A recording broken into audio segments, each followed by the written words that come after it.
हमना corruption कहा और अब तक मालूम नहीं हुआ। मैं 10 साल से इधर ही हूँ, 2011 से इधर ही हूँ, अब तक करप्शन कहा है मालूम नहीं हो रहा है। डॉक्टर मोहम्मद यूसुफ के इंतकाल के बाद गुज़िश्ता तकरीबन 1 साल से कर्नाटका वक्फ बोर्ड में चेयरमैन की कुर्सी के लिए अरकान में रस्साकशी चली थी।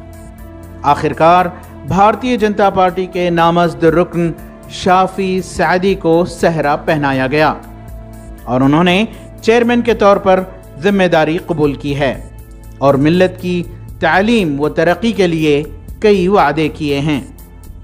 हमें बड़े बड़े इदारे का जो ये केसेस पेंडिंग है वो केसेस को जल्दी से जल्दी क्लियर करने का कानून का माहिर हमारा रियाज साहब ये मेंबर्स भी है, उनको साथ बैठ के इंशाल्लाह हमें वो काम इंशाल्लाह करेंगे। 2 ही हमारा मेन मकसद, एक तो हमारा जायदाद को एजुकेशनली उनको डेवलप करने का, स्कूल कॉलेज वगैरह, उसके साथ साथ हमारा ये जो केसेस पेंडिंग है वो क्लियर करके हमारा कम्युनिटी को ये एक फ़ायदा होने जैसा एक प्रॉपर्टी बनाना।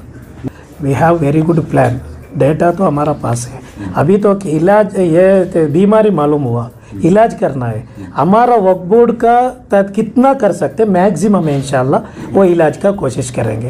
पूरा 90 लाख मुसलमान का प्रॉब्लम हमें ख़त्म कर लेते, वो भरोसा भी नहीं दे सकते, नहीं हो सकते, लेकिन तो वक्फ का जायदाद में जायदाद से वजह से कितना हमारा कम्युनिटी को हमें फ़ायदा उठा सकते वो सब इंशाल्लाह भरपूर हमें करेंगे। पूरे मेंबर्स भरोसा भी देखो है, जो डेवलपमेंट का काम है हमें साथ देंगे।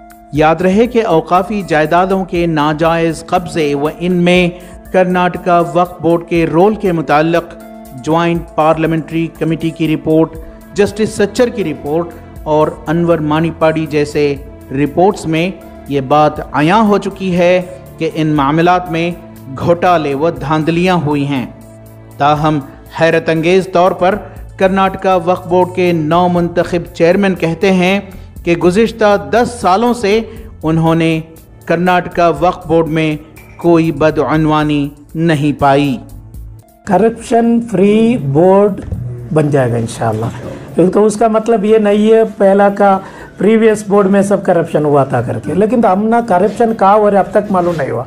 मैं 10 साल से इधर ही हूँ, 2011 से इधर ही हूँ, अब तक करप्शन कहा है मालूम नहीं हो रहा है। हमारा सिटिंग फीस है 2000 क्या 3000 उतना है, वो सिटिंग फीस भी हमारा ज़्यादा हमारा मेंबर्स नहीं ले रहे। तो क्या करप्शन हो रहे आप लोग मीडिया का वजह से हम ना बताए तो इंशाल्लाह ज़रूर उसका हमें क्या एक्शन लेने को हमें कोशिश करेंगे। करप्शन को हमें ख़त्म कर लेंगे। अगर सच्चा ये करप्शन का इंशाल्लाह हमें कदम उठेंगे। चेयरमैन के इंतखाबात के मुताल्लिक ये कहा जा रहा था कि कर्नाटका वक्फ बोर्ड पर भारतीय जनता पार्टी अपने सियासी मफाद के लिए कब्जा जमाना चाहती है और अब बीजेपी के रुकन शाफी सैदी के इंतखाब से लग रहा है कि इसकी कोशिश कामयाब रही। हालांकि नौमुंतखब चेयरमैन शाफी सैदी ने कर्नाटका वक्फ बोर्ड में रिश्वतखोरी व बदअनवानी को ख़त्म करने के अलावा कई वादे किए हैं। अब देखना यह होगा कि शाफी सैदी के वादे अमली मैदान में दिखाई देंगे या जुमले बनकर रह जाएंगे। ETV भारत के लिए बेंगलोर से रफ़ीक जब्बार की रिपोर्ट।